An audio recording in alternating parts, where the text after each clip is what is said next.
காக்கும் தெய்வமே கொன்றான். இராமர் வனவாசம் செய்து கொண்டிருந்த காலம் அது.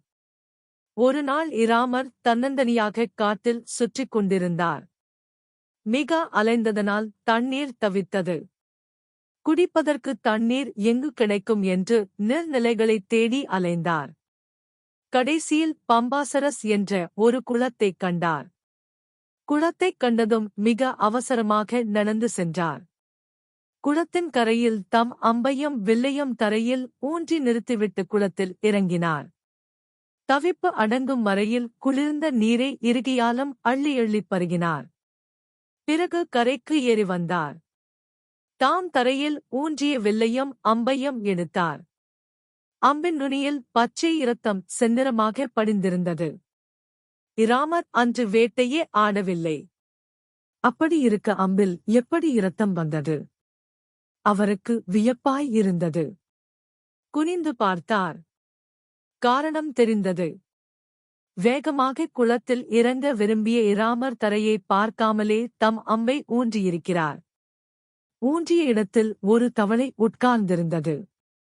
அதன் முதுகில் பாய்ந்து வயிற்றைக் கிழித்துக் கொண்டு தரையில் சொருகியிருக்கிறது அம்பு.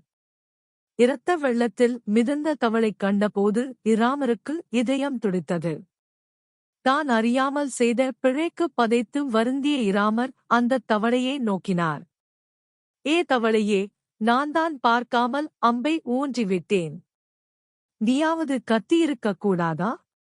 நீ கத்தியிருந்தால் நான் கவனித்திருப்பேனே என்று கேட்டார். இராமா, எனக்கு ஏதாவது துன்பம் ஏற்படும் காலத்தில் இராமா என்னைக் காப்பாற்றி என்று நான் சொல்வது வழக்கம். ஆனால் காப்பாற்றும் கடவுளாகிய நீயே என்னைக் கொல்லும் போது நான் யாரைக் கூப்பிட்டு என்ன சொல்வேன் என்று கேட்டது. சிறிது நேரத்தில் அது மூச்சிழந்து விட்டது.